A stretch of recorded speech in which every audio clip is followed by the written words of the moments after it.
Bom, vamos começar então. Em respeito ao horário de todos, eu vou seguir.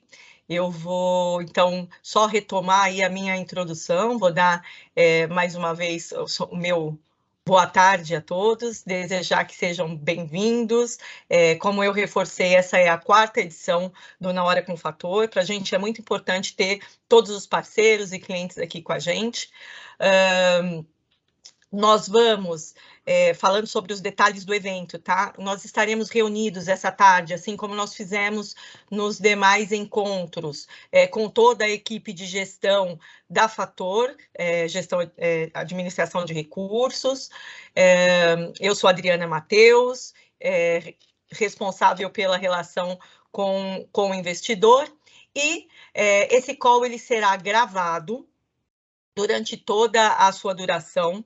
Nós temos um link que está disponível para vocês no chat, para que nos enviem perguntas durante a apresentação, tá? E aí, no final, nós vamos selecionar algumas dessas perguntas para colocarmos aqui ao vivo com vocês. É importante dizer que todas serão respondidas, sem exceção, e para aqueles que não conseguirem, por algum motivo, seguir durante todo o nosso encontro, durante todo Na Hora com o Fator, ele estará disponível no nosso canal do YouTube, tá? É bem importante deixar isso para vocês. E, resumindo o que é o Na Hora, né? O Na Hora é a nossa carta falada, né? É o momento que a gente tem para passar para vocês qual foi a nossa visão de mercado do mês anterior, como os nossos fundos estiveram posicionados e como eles estão atualmente, ok? Bem, para quem está a primeira vez conosco aqui, falando rapidamente da FAR, né, da Fator Administração de Recursos, nós somos uma asset, uma gestora independente, né? Mas com 25 anos de experiência, fazemos parte de um grupo financeiro bastante importante, temos aí o Grupo Fator conosco, que também atua há mais de 50 anos no mercado, e nós buscamos, como eu sempre venho dizendo, né, em todas as edições do Na Hora, o que nós buscamos é inovação, é trazer para o nosso cliente, através de soluções, boas oportunidades de investimento, né? E estas soluções, a gente, nós assim, prezamos pelo ponto da sofisticação, de estratégias e produtos alternativos. E para isso, para a gente poder falar sobre esse nosso trabalho, eu vou chamar para iniciar o bate-papo conosco, a renda variável. Nós vamos começar o mês de abril, falando sobre como foi o mês de abril, com a Isabel Lemos, que é a nossa gestora de renda variável. Isabel, bem-vinda, tudo bem? Oi, Adriana, tudo bom? Tudo bem, e você? O mercado é difícil, mas estamos bem. Por isso que eu decidi começar com você. Eu falei, já vamos lá, vamos falar do que, né? Então, assim, Bel, conta para nós, todos aqui, o que foi o mês que passou, né? E como foi esse mês que passou para vocês aqui na renda fixa da Fator. Explica para a gente como, assim, com a volatilidade da Bovespa, que a gente sabe que esse mês não foi nada fácil, como os fundos do Fator Ações e Fator Sinergia, fizeram mudanças significativas nas suas posições? Como é que vocês trabalharam durante esse mês, dada todo esse movimento e toda essa pressão que a gente teve na Bolsa? Conta para nós. Bom, vou começar contando um pouquinho do que aconteceu com a Bolsa, né? O que a gente viu de diferente aí na Bolsa. Vamos lembrar, a Bolsa caiu 10% em termos reais e 14% em dólar. Então, foi uma queda significativa. Ainda assim, a Bolsa fechou o mês de abril no ano, year to date, ainda em alta, tá? E o real ainda também no ano apreciando. Apreciando, mas o cenário teve uma mudança aí grande aí nesse mês de abril. O que a gente viu, né? De modo geral, a maioria dos ativos apresentaram desvalorizações. A gente pode estar falando de minério, consumo, sendo lojas online ou lojas físicas, saúde, esses foram os destaques, né? E bancos, desculpa. Esses foram os destaques aí, eu acho que do índice Bovespa das quedas, né? O que a gente viu foi que a abertura de curva de juros no Brasil, incertezas em relação ao crescimento global, foram decisivos nesse ajuste aí de janeiro. Mas eu acho que o que estava fora do radar, e acho que isso que é uma das coisas importantes, pelo menos para a parte de renda variável, era as restrições de mobilidade da China. Tudo bem que juros, né, inflação acabou indo para um lado um pouco mais negativo do que o mercado estava prevendo, as curvas ajustaram, mas o fato é que na parte de renda variável, muito dessa penalização por juros, eu acredito que foi feita em 2021, aonde a gente saiu de de uma Selic, sei lá, de 2 para 11 e pouco, enfim, que teve o maior delta de ajustes em juros. Então, na nossa perspectiva, a parte de renda variável já tinha muito precificado esse momento, né? Então, o que não estava no radar, de novo, sendo repetitiva aqui, era essa questão da China com restrições de mobilidade. Vamos lembrar que a China é um grande importador e um grande exportador. Portanto, ela vai acabar, né, dependendo de quanto isso perdure e quanto tempo vai demorar para a normalização aí da produção dela, a gente pode ter aí questões de inflação, questões de incertezas em questão ao crescimento tanto da China como global, enfim, acho que esse é o tema que foi diferente dos mercados. Do mercado de ações, continuando com o mercado de ações, a gente ainda teve um dado que não foi muito atrativo, né? Daí quando o mercado já está com um viés mais negativo, todas as notícias na margem negativas acabam penalizando o setor, né? Então, um banco soltou o relatório dele, o resultado foi um pouco pior na questão de inadimplência, acabou pesando nos demais bancos também, né? Dentro dos destaques positivos, então falar um pouquinho de alguma alegria na bolsa, são os papéis mais defensivos. Então, ficaram pelo setor de energia elétrica, setor de commodities, né, que ainda estão com preço de commodities altos, né, então, tanto petróleo, nas empresas de petróleo, né, tiveram positivo, e, atipicamente, o setor imobiliário de shoppings também, mesmo com essa alta de juros, tiveram um bom desempenho na bolsa. Sobre a sua pergunta específica sobre a questão dos fundos, o que a gente fez, né? O fundo, eu vou falar de modo geral, mas o fundo ações, ele teve uma performance ligeiramente melhor que a performance do índice Bovespa, e basicamente o que a gente fez no fundo a gente vinha com uma posição relativamente grande no setor de utilities, né? Saneamento e energia elétrica. Já expliquei isso nos outros calls, que essa visão de utilities era tanto por uma questão de valor, a gente entende que essas empresas tinham valor, mas também uma questão de visibilidade no fluxo de caixa. Elas servem como, né, um ativo mais seguro, né, para uma volatilidade da bolsa. O que elas fizeram aí o trabalho delas, no nosso entender, aí comparando com as demais, e agora a gente começou a diminuir essa posição. Opa, estamos ficando um pouco mais otimistas? Eu acho que tem ação que caiu demais e a gente pode fazer uma pequena gestão para ir para essas ações, né, aumentando participações em empresas que a gente já tem. Então, foi isso que a gente fez. Dentro do fundo de ações, uma parcela a gente fez trocas dentro do mesmo setor, tentando verificar qual seria a empresa mais interessante do setor e não ficando com várias agora, ficando mais com foco em uma outra empresa e diminuindo um pouco dessa parte de hedge, vamos pôr dessa maneira, que eram com empresas do setor de energia elétrica. Já no fundo Sinergia, ele foi um pouco pior que o índice, que é o IVBX, né? E o que a gente fez, a gente vem trabalhando, né, dando uma continuidade na análise das empresas, né, e olhando item a item, esperando os resultados para ver se está acima, abaixo, como que está versus a nossa perspectiva. A carteira continua muito parecida em termos de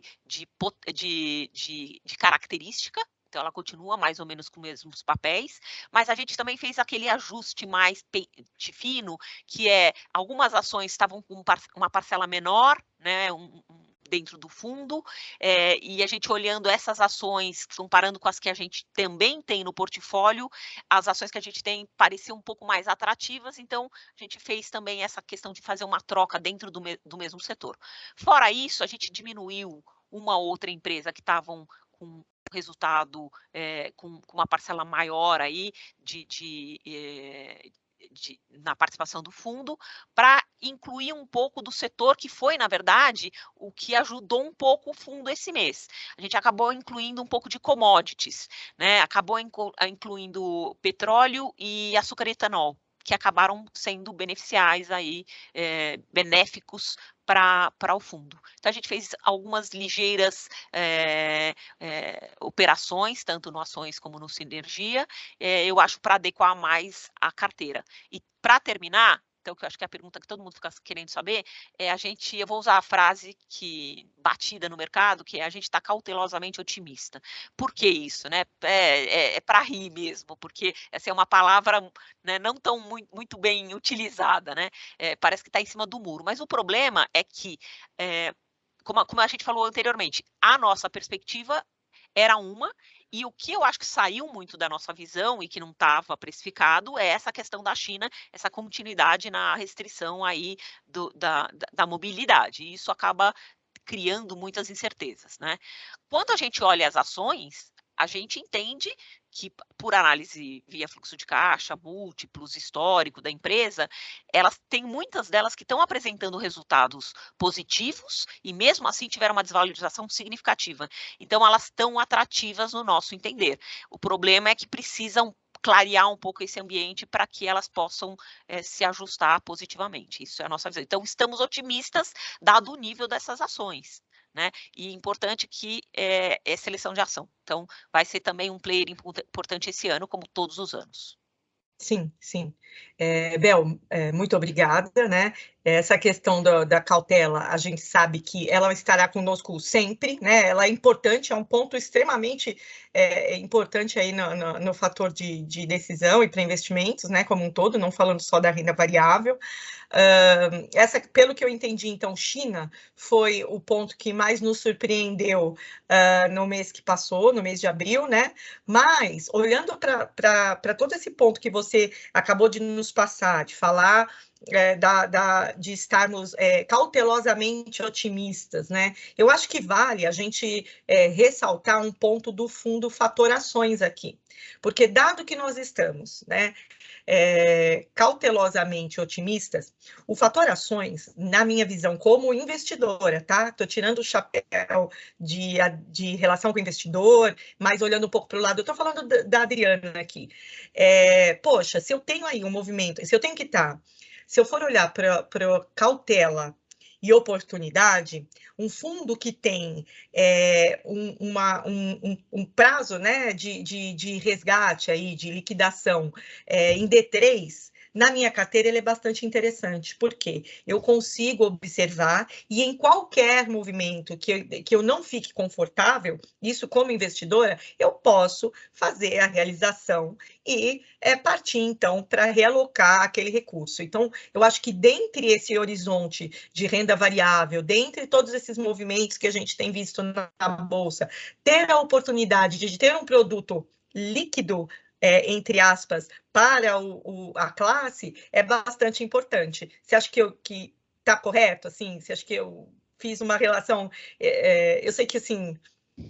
Mas olhando para essa, por isso que até eu dei o sorriso aqui, fiz a menção da cautela e oportunidade, porque eu linkei isso rapidamente, né? Eu acho que é um ponto bastante importante, e como aqui a gente tem reunido tanto os parceiros quanto investidores, tanto para aquele que vai aconselhar o seu cliente investidor, quanto para aquele que investe, é importante saber que esse fundo é D3. Adriana, eu acho, claro, eu acho que muitos investidores gostam dessa coisa que você tenha, né, uma liquidez mais alta, né? Então você pode entrar e sair em movimentos, mas assim, a minha posição é sempre: quem está entrando no mercado de ações tem que esperar um movimento de médio e longo prazo. No entanto, o ações, ele tem uma parcela que é tática, que a gente fica tentando pegar um pouco mais esse movimento de curto prazo. Então, ele tem uma espinha, né, uma espinha dorsal aí, que é com ações de valor, que a gente entenda que tem grandes potenciais, e numa parcela dele, de 30%, mais ou menos, a gente acaba fazendo movimentos mais rápidos, tentando pegar os movimentos do mercado. Então, eu espero que aí, numa melhora do mercado, né, numa piora, a gente performe melhor, e numa melhora a gente acabe se sobressaindo aí. Então, espero que os investidores olhem aí o fundo. Tá ótimo. Obrigada, Isabel, mais uma vez. Muito obrigada. Obrigada, Adriana. Imagina. Bem, então vamos seguir. Falamos de renda variável. Agora eu vou chamar para falar conosco o Vitor Tartar, para o Vitor falar com a gente sobre os fundos de fundos, né? Sobre o nosso Portfólio Plus. Vitor, bem-vindo. Oi, Adri, tudo bem? Tudo bom? Boa tarde. Boa tarde. Vitor, e aí? Explica para a gente. E aí?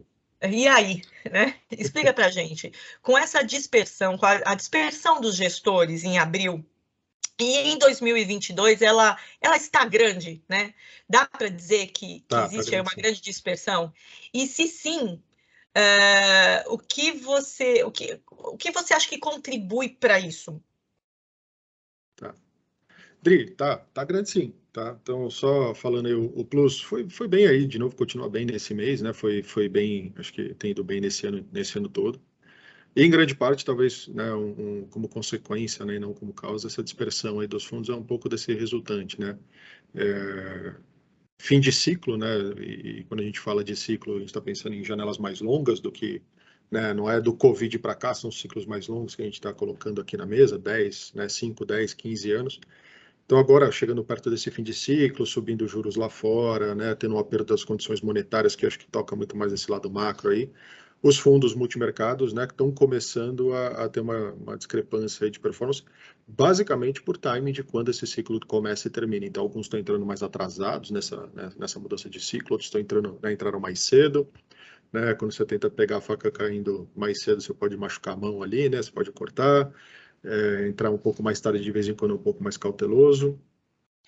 Tenho gostado dessa disciplina dos gestores brasileiros, né, de olharem, né, primeiro, a gente já está acostumado a lidar com inflação há muito mais tempo do que o gringo, né, para não falar do que o americano, mas que o gringo, né, o resto do mundo, então a gente já sabe operar esse mercado melhor do que eles, né, e lembrando, né, a inflação é algo que a gente sabe o remédio, né, a frase da Yellen, né, lá fora. Sabe o remédio, né? Você consegue trabalhar isso com juros. O problema é quando você tem deflação e queda de crescimento. Então, acho que o gestor brasileiro fica até um pouco mais confortável do que o resto dos gestores lá fora com um cenário como esse. Eu acho que por isso tem uma discrepância de performance lá fora com aqui. Ainda dentro do Brasil também tem uma discrepância de performance. Eu acho que aí sim é por conta de termos de ciclo, né? Alguns ainda estavam mais positivos com bolsa lá fora ou aqui, outros estavam mais pessimistas aí com juros, né, dependendo de como a curva fosse comportar, isso, né, e câmbio também, isso machucou ao longo do ano, acho que isso pressiona os gestores a terem que tomar mais risco à medida que o ano vai passando. Então, acho que, né, virando maio, né, existe a frase do sell in May, go away, né, que o pessoal fala, acho que assim, o clube da turma que já performou 10% no ano começa agora a ficar um pouco mais cauteloso em tomada de risco, fica mais confortável em reduzir risco. Daqui para frente, tá? Então, abril eles ainda continuavam, né, meio de abril em diante ali, começaram a mudar um pouco a visão deles que eles tinham para a quantidade de risco dentro do fundo, versus os outros gestores que têm que tomar um pouco mais de risco aí para acompanhar. Dito isso, quem que está ajudando, né? Ou seja, quem que se machucou aí, né, e não performou, ou seja, abriu aí as discrepâncias de performances nessa classe especificamente. Acho que o grande divisor aí, né, se você tivesse que achar alguém que separou, né, o joio do trigo ali, foi o dólar, né? Então, quem realmente quis fazer posição em dólar real, né, se machucou. Então, as posições, acho que comprada em dólar contra outras cestas de moedas que não real foram, né, grande destaque em vários gestores, assim como tomados em juros no G10, né? Então, os Estados Unidos já começou a ficar pequeno prêmio para você ganhar em juros nos Estados Unidos. O pessoal continuou comprado em mundo desenvolvido, mas talvez não só Estados Unidos, né? Deixa os Estados Unidos de lado, já andou bastante, agora vão continuar comprando em outros mercados.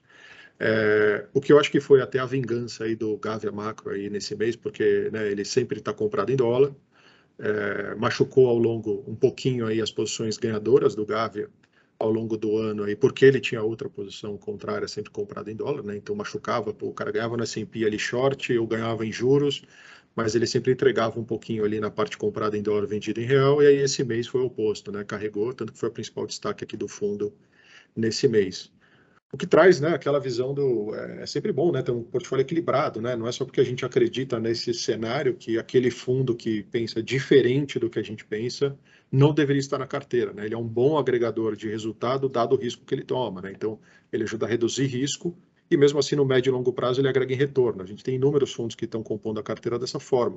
Então, eles não pensam iguais, né, esses gestores, mas todos são ganhadores aí no médio e longo prazo. Quando você agrega todos juntos ali na carteira, você vai ter uma redução ali de risco no cômputo total e aí uma performance de retorno de médio e longo prazo extremamente satisfatória, que é o que eu acho que está acontecendo. Então, essa dispersão eu vejo como algo positivo, tá? Eu gosto. É o que eu ia realmente te perguntar. Eu ia entrar eu ia te perguntar como é que está a alocação de risco dos gestores da carteira do Plus, né? Então, dado que, sim, existe essa dispersão, Tá baixo. E que pelo que eu percebi, para o Plus isso não é um problema, é isso? Não é. É para isso que a gente paga o 2,20, né, para esses gestores ali, né? Então, para ele saber a hora de alocar ou reduzir risco ali na ponta e a gente fazer a distribuição entre qual caixinha fica melhor. Todos estão com risco reduzido, tá? Em torno de 20% é do limite de risco, tá? E quando eu falo limite de risco, entenda estresse, tá? Em estresse, né, em termos de percentual do PL. Isso meio que na média vai ter um ou outro com 23, 17, mas em torno de 20%. Lembrando, no meio de março, eles estavam mais ou menos com 30% de risco, então reduziram, né? A gente ainda vê esse movimento de redução de risco, de quantidade de risco, exatamente pelo motivo que eu falei, tá? Então, assim, essa turma performou bem, a maioria, tá vendo o cenário ficar um pouco mais embaçado, né? A gente está vendo um pouco mais nebuloso, né, pela frente. Você tem aí vários riscos intangíveis ali, né? Ou seja, não mensuráveis, né? Ou seja, incertezas ali aumentando, que até leva ao fato do posicionamento, né? Que acho que vale a pena comentar, né? O posicionamento deles agora na virada do mês mudou um pouquinho, tá? Então, assim, quase todos já zerando aí a parte tomada na Treasury americana. Tá? Então, assim, vários zerando ou reduzindo extremamente a posição, que era uma posição basicamente que carregou o fundo nos últimos 12 meses dos principais fundos aqui do país. Treasury americana, então reduzindo um pouco disso, mantendo até a posição comprada em dólar contra uma cesta de moedas emergentes, agora migrando mais ainda para a Ásia, né, porque você está tendo um descompasso entre Estados Unidos começando a subir juros, e acabou de subir, né, agora aqui, meia hora atrás, Isso, né, deu hoje 0,5%, deu 0,5% de alta aí, que obviamente o pessoal do Red deve falar, o Marcelo, deve comentar isso com mais profundidade, mas assim, deu esse 0,5%, enquanto lá na Ásia a gente tem juros começando a ser cortados, né? Então isso acabou intensificando um pouco de fluxo de capitais.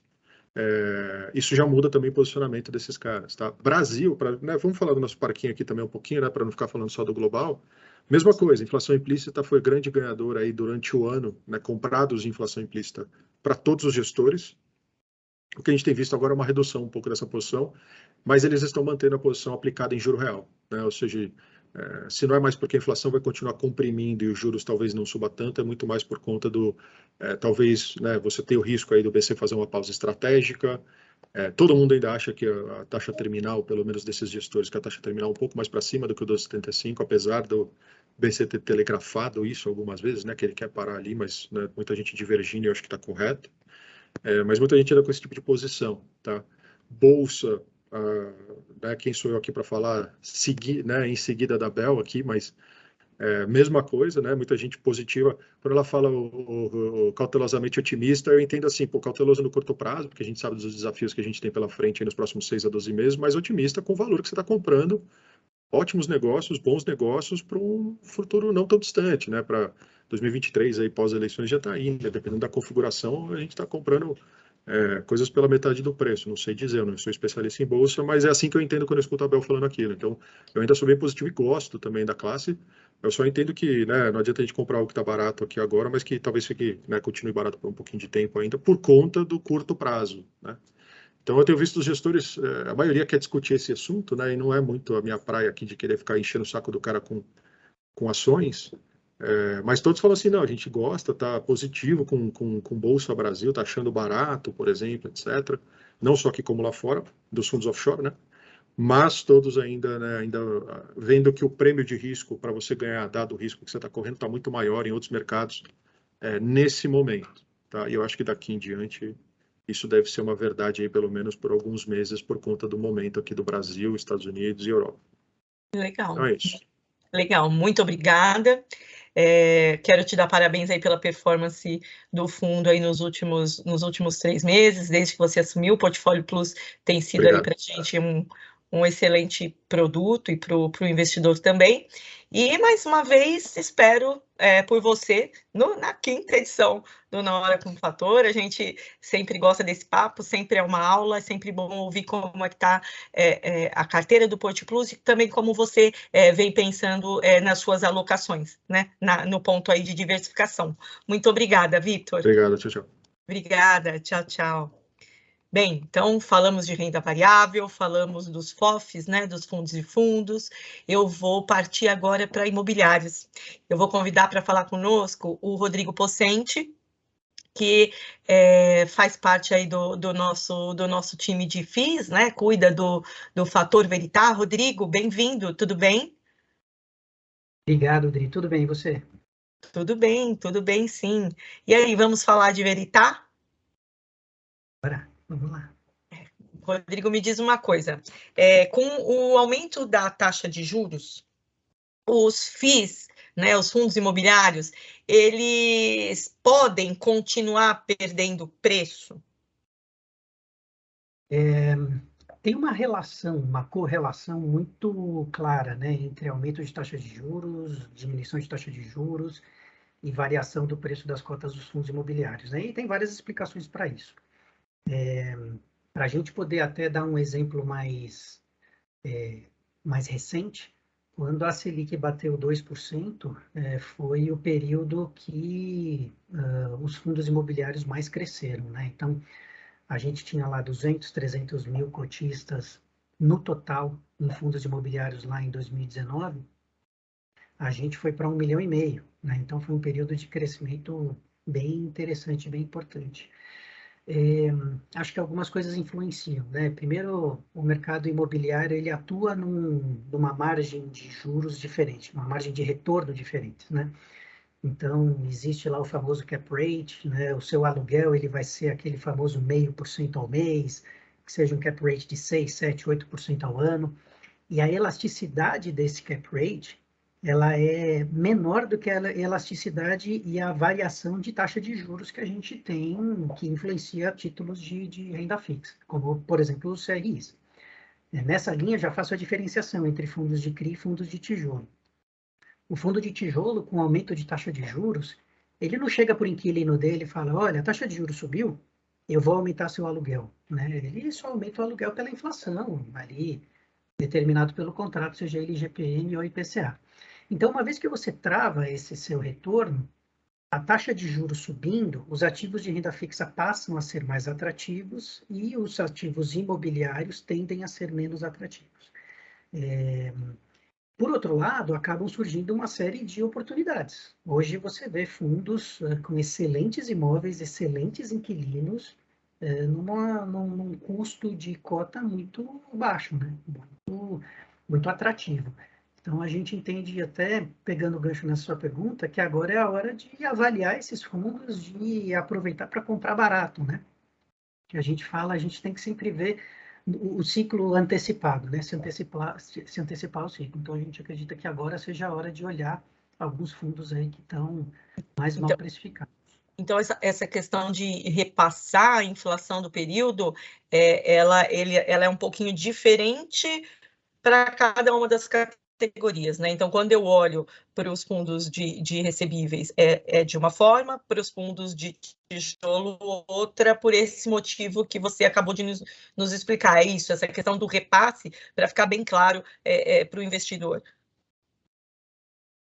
Aí é mais uma informação que agrega essa primeira pergunta que você fez da variação dos preços. E eu vou fazer um caminho aqui que vai chegar na resposta completa. Então, elevação ou diminuição de taxa de juros varia preço de fundo imobiliário? Sim, um pouco da explicação é isso que eu comentei. E aí, quando a gente diferencia, então, fundo imobiliário de CRI e fundo imobiliário de tijolo, o fundo imobiliário de CRI, ele, no final do dia, tem ali títulos de renda fixa, né? Ele é um TVM, título de valor imobiliário, que acompanha, sim, com maior facilidade a variação da taxa de juros. Então, o fundo de CRI, ele consegue entregar um maior rendimento, com maior flexibilidade, porque eu consigo, nas novas operações, impor uma nova taxa de juros para aquele cara. Diferente do fundo imobiliário de tijolo, que você não consegue impor um novo aluguel para o cara só porque a taxa de juros subiu. Então, acho que essa é a primeira diferenciação. Um é muito mais flexível que o outro. Por outro lado, é muito comum nos fundos, nos CRIs, a gente ter uma indexação pela inflação mensal. Então, a gente tem esse pagamento de correção monetária mensalmente, que recebendo esse recurso, a gente consegue repassar para o cotista via dividendo. Diferente também, né, dos fundos imobiliários de tijolo, que tem aquela variação do recebível pela correção do aluguel, que geralmente é anual. Então, anualmente, você consegue ter a valorização ali do seu recebimento, do seu dividendo, diferente do fundo de CRI, que consegue repassar isso mensalmente. Então, acho que essa é uma diferenciação importante. E pelo delay de repasse dessa inflação, no caso dos fundos de tijolo, quando a inflação é muito elevada, como é o momento que a gente está passando agora, você acaba tendo ainda um prejuízo um pouco maior, né? Porque você está ali demorando um ano para ter aquele novo valor de aluguel. Quando no CRI, você, em 2, 3 meses, já consegue ter o repasse daquele valor de inflação para você via dividendo. Então, no CRI, você consegue se proteger da inflação com maior dinamismo, com maior facilidade, né? Acho que é um pouco as diferenças entre os dois. Mas, de novo, a gente vislumbrando aí um arrefecimento da inflação, consequentemente uma possível diminuição da taxa de juros, certamente os fundos imobiliários vão voltar a ter uma atratividade aí maior, e por isso que eu insisto, agora é a hora da gente olhar as oportunidades que existem para que nesse momento a gente fique bem precificado, bem alocado. Então é um ponto aí que a gente acha interessante comentar com o investidor, que a gente está se antecipando aí a um movimento provavelmente de alta se essa taxa de juros cair, por essa correlação que eu expliquei. Perfeito. Rodrigo, muito obrigada. Mais uma vez, obrigada. O Veritá é, né, um fundo que para casa, assim como todos os demais, é lógico, mas que a gente tem ali um número de cotistas bastante importante, a gente sabe disso, são, né, aproximadamente 100 mil cotistas aí conosco no Veritá, 100 mil investidores, então é sempre muito bom te ouvir, é sempre muito bom estar com você, e aí eu convido a todos a não só estarem conosco aqui no Na Hora, mas também a nos seguirem aí nas redes sociais, né, a verem a nossa série Veritá Responde, para ficar sabendo sempre sobre os movimentos, né, do mercado de fundos imobiliários e também do nosso Fator Veritá. Muito obrigada, viu? Bem, saindo do Rodrigo, eu vou chamar o Ricardo Farias. Ricardo, tudo bem? Olá, Adriana, boa tarde, tudo bem e você? Olá, boa tarde, tudo bem, Ricardo? Tudo bem. O Ricardo, ele faz parte da nossa equipe de gestão de multimercados. Na última edição, na terceira edição do Na Hora com o Fator, que é o head da equipe de multimercados. O Ricardo, ele está ali com a gente, o Marcelo hoje, eles até viriam, daria para vir até os dois, mas hoje é um dia complicado, né, Ricardo? Hoje é um dia que, para vocês, o mercado, né, como o Vitor acabou de dizer, tem a questão do Fed, a gente tem o ponto de Copom, mas, Ricardo, fala para a gente. Essa alta recente do dólar, vocês acreditam que ela vai ser persistente? Você acha que isso vai se... Adriano, deu uma pequena travada aqui para mim, não sei se você está nos ouvindo, mas acho que... Opa! Eu estou te ouvindo, sim. Beleza. Mas a pergunta é referente ao dólar, né? Acho que a pergunta do terno de 1 milhão, né? Sinalizaram aqui que deram uma travada, mas acho que já retornou. Bom, respeito ao dólar, se a gente olhar o último preço agora, ninguém imagina o que está acontecendo nos últimos 40 minutos aqui pós-Fed, né? Então, como o Tartari bem comentou, o Fed subiu os juros agora em 50 pontos base. Ainda não consegui acompanhar no detalhe o que ele falou na coletiva, nem o comunicado com detalhes, mas o que foi mais importante para o mercado agora foi o fato de ele ter falado que 75 pontos não faz parte do cenário atual. Então, isso, para quem olhar o gráfico intraday do dólar hoje, dos ativos locais e globais, vai conseguir ver essa volatilidade dentro do dia. E falando um pouco do mês de abril, né, que a gente viu o dólar saindo de 4,60 para 5,10, por que aconteceu isso? E foi justamente o mesmo motivo que está trazendo ele hoje de volta aí para os 4,95 aí que a gente está vendo na tela. O Fed. Então, no meio do mês ali, mais ou menos, a gente viu alguns dirigentes do Fed iniciarem a discussão de, poxa, quem defendia juro zero defendendo alta de 50 pontos, quem defendia alta de 50 pontos defendendo alta de 75 pontos, e isso deu uma certa assustada no mercado e acionou o que a gente chama de risk-off, né, que você sai dos ativos de risco e vai para os ativos mais seguros, que são as treasuries americanas, e compra dólar, que é a moeda teoricamente mais segura para se estar nesses momentos. Então, esse foi um dos principais fatores que fez com que o dólar saísse de 4,60 para 5,10, que nem a gente viu no mês de abril. Mas não foi único exclusivamente isso, tá? A gente teve outras questões aí, principalmente aqui no cenário local. Se a gente dá uma olhada no fluxo cambial de março, eu falo de março porque normalmente o BC já teria divulgado de abril, mas por conta da greve dos servidores ainda não divulgou, mas em março a gente já teve fluxo de saída de investimento estrangeiro. Tá? Por mais que o fluxo na Bolsa tenha sido positivo em março, já teve saída de investimento estrangeiro, provavelmente algum rotation da carteira, saída de juros e entrada em Bolsa, mas o saldo foi negativo, né? E agora em abril a gente teve saída de bolsa também, né? Então foi mais de 7 bi o número aí de retirada de investimento estrangeiro em bolsa. Provavelmente a gente vai ver um fluxo cambial mais negativo ainda também, o que ajuda para essa valorização do dólar contra o real no mês de abril. Vai falar? Pode falar.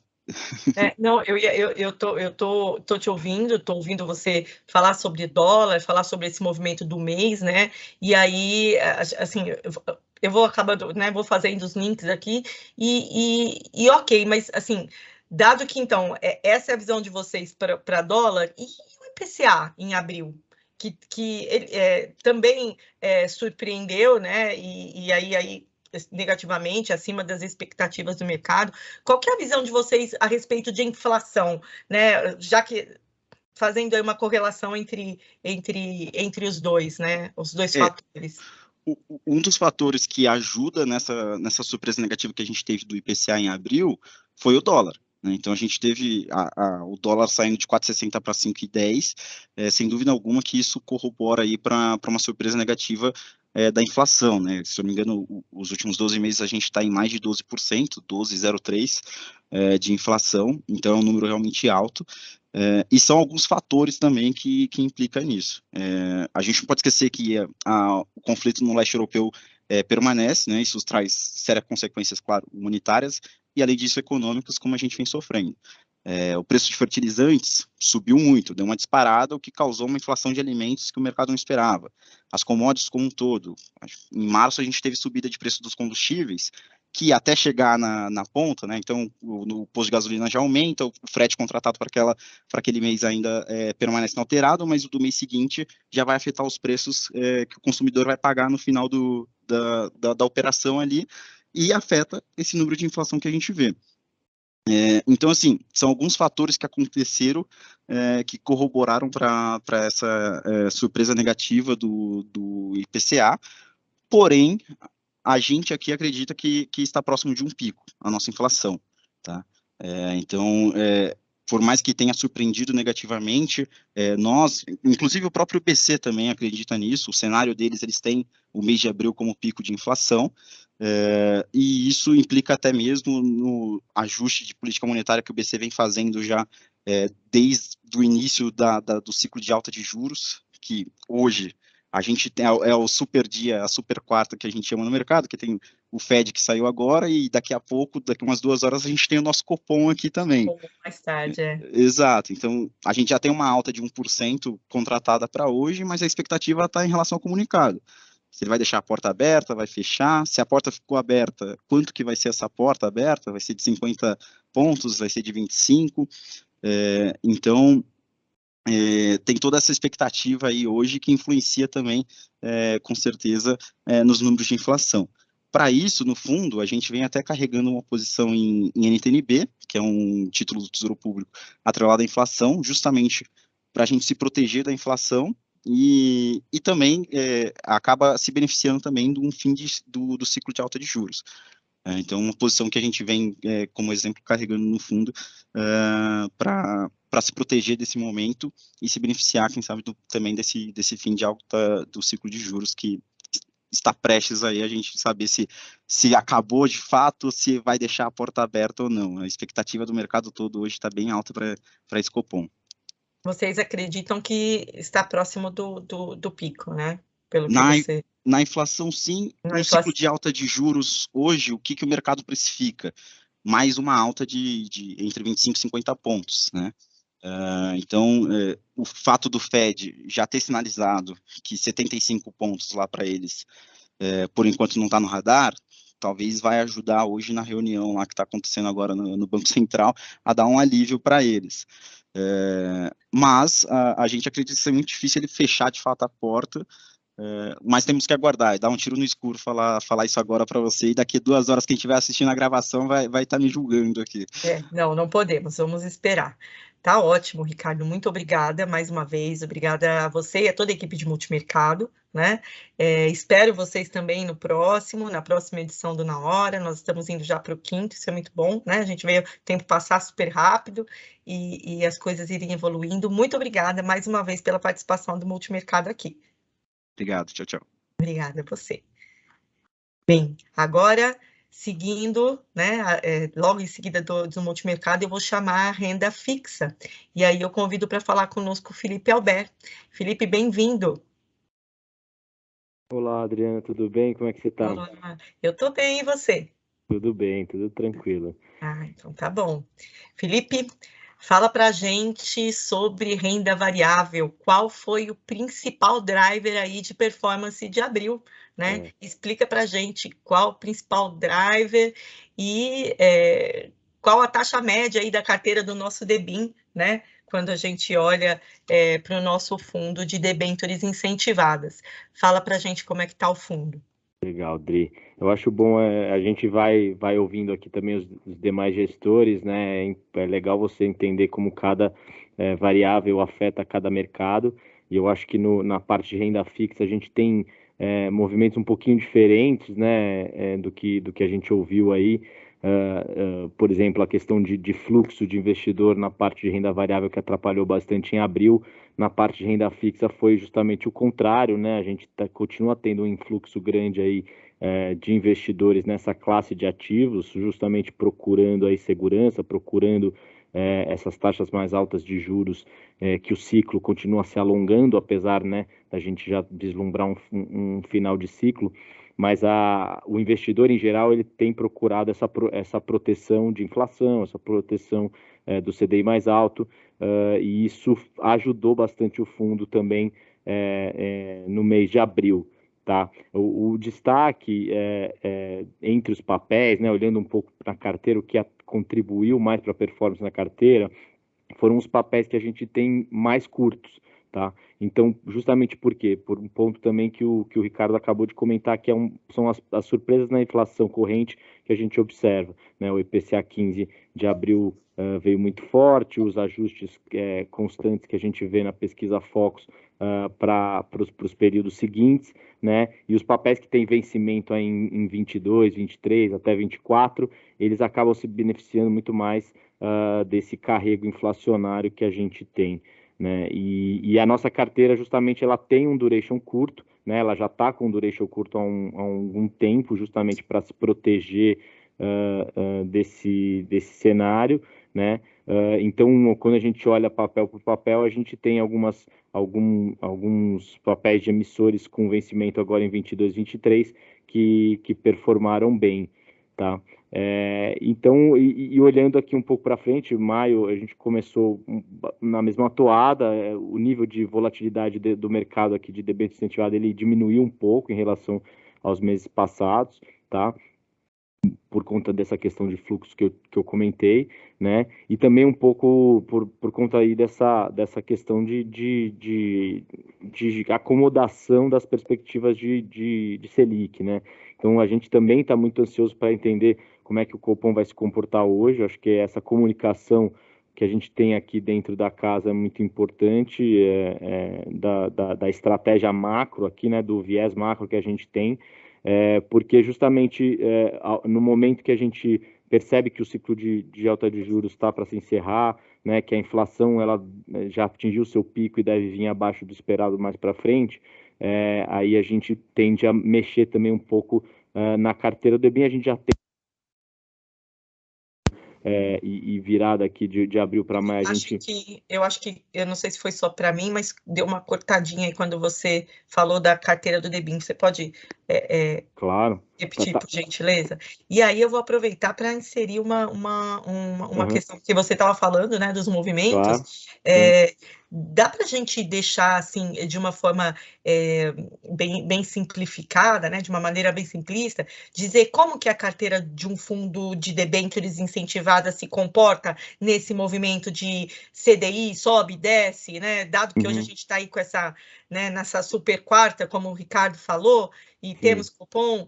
Dá para a gente falar da carteira do DBIM e aí explicar como é que um fundo de debêntures se comporta nesse movimento de sobe e desce? Claro, sem dúvida. É por isso que eu estava comentando, né? A gente já está tentando se antecipar um pouquinho a essa mudança macro, né? Essa mudança de perspectiva de Selic, perspectiva de curva de juros e até de inclinação da curva, né? É o cenário da Selic e da curva de DI que vai mexer também com a curva das NTNBs, que são os benchmarks aqui para os papéis incentivados, né? Então,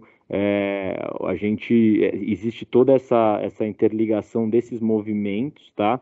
E os papéis em si, eles têm aqueles dois componentes, né? Então, ele tem um componente do IPCA.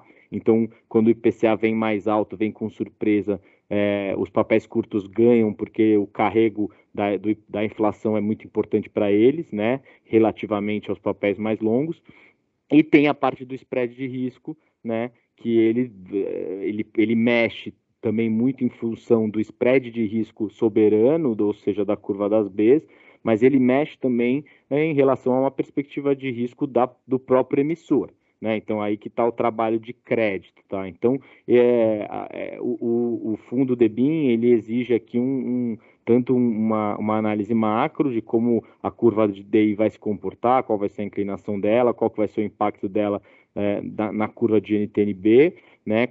Qual que é o spread que essa curva soberana vai apresentar, ou se vai haver alguma mudança em termos dos durations dela, na parte mais longa ou na parte mais curta. E além de tudo isso, a gente tem que fazer um trabalho de crédito constante para entender se os nossos emissores eles vão ter que pagar algum prêmio adicional no futuro ou não, né? Ou pelo contrário, estão se desalavancando e provavelmente o mercado vai exigir algum spread menor. Hoje a nossa carteira ela tem um spread aí, quando você considera a carteira no Gross Up, ela tem um spread sobre as NTNB de referência de mais ou menos uns 160 bips, tá? Então, mais ou menos 1,60%, 1,6% de spread sobre a B, né, da carteira, né? Ou seja, esse é o carrego hoje do fundo. Quando a gente tenta alongar um pouco essa carteira, esse spread ele tende a aumentar, né? E ao mesmo tempo você aumenta um pouco também a volatilidade da carteira.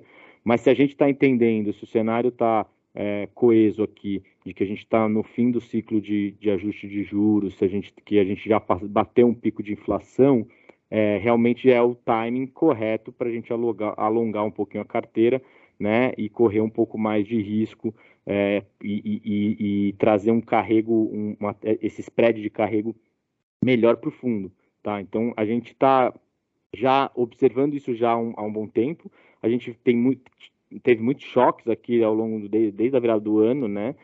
Acho que todo mundo aqui já está careca de saber, né, de guerra, de inflação, de gargalos de produção, né? Esse é um cenário muito complicado, por isso a postura mais conservadora, mas a gente já se mexeu um pouquinho agora em abril, e agora em maio a gente pretende fazer mais ajustes para a carteira ficar um pouquinho mais coerente com esse cenário macro aí de inflação um pouquinho passando do pico, na verdade, né, e de um ajuste de Selic chegando ao final.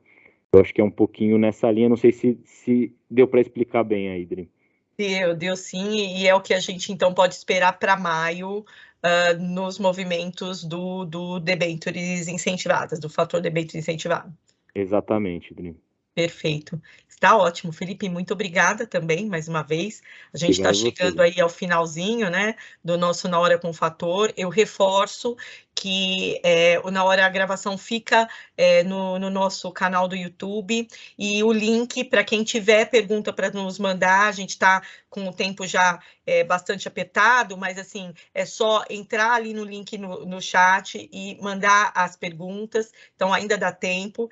Eu vou selecionar alguma delas aqui para a gente poder finalizar. Então, eu espero que todos tenham gostado do conteúdo apresentado. Para nós é muito importante essa interação com você, parceiro, com você, investidor.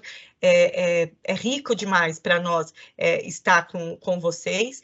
E aí eu vou pedir alguns minutos, na verdade, assim, momentos, segundos para vocês aqui, para que eu faça aí a triagem das perguntas. E lembrando, todas serão respondidas no final, através do e-mail. Dúvidas sobre investimentos, por favor, nos enviem. A gente está aqui à disposição para ajudar e responder, e aí em todas as classes de fundos que nós gerimos. Bem, vamos lá. Eu vou fazer o seguinte: nós tivemos, esse mês que passou, o encerramento da oferta de uma oferta pública, uma 476 do nosso fundo Fator Veritá. E tem uma pergunta aqui que eu vou chamar de volta o Rodrigo. Rodrigo, você está por aí? Estou aqui. Então vamos lá, vou deixar essa para você, tá? Porque realmente foi um mês que o Veritá ficou em evidência por conta com vários questionamentos, várias perguntas nós recebemos no decorrer do mês por conta do final da oferta. E aí tem uma aqui assim, olha: com o final da oferta, quando as cotas estarão liberadas para negociação? Boa. E aí, Legal. quando eu compro Veritá, depois do final da oferta? Maravilha, uma boa pergunta. A gente iniciou a oferta ali final de novembro, começo de dezembro, e quem já liquidou direito de preferência e sobras já passou do período de lock-up. A gente encerrou a oferta, então, no começo de abril. Então, com oferta encerrada e lock-up finalizado, quem tem direito de preferência e sobras já está liberado para negociação.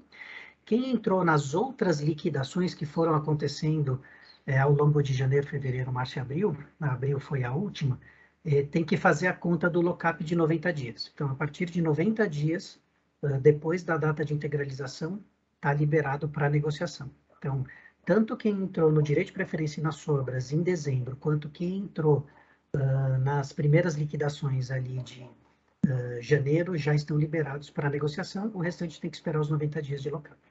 Ótimo, então é importante eu esperar os 90 dias de lock-up, observar qual foi o momento da minha transação, se eu entrei lá em dezembro, se eu utilizei do meu direito de preferência, ou se foram nas outras, e aí então, dando os 90 dias, respeitando esse período dos 90 dias, eu posso negociar as minhas cotas. Isso? Legal, muito obrigada. Bem, eu acho que em respeito do tempo, eu vou agradecer a todos, vou parar por aqui, mas responderemos todas através do e-mail. Agradeço mais uma vez a presença de todos e até o próximo Na Hora com Fator. Obrigada a todos. Tchau, pessoal.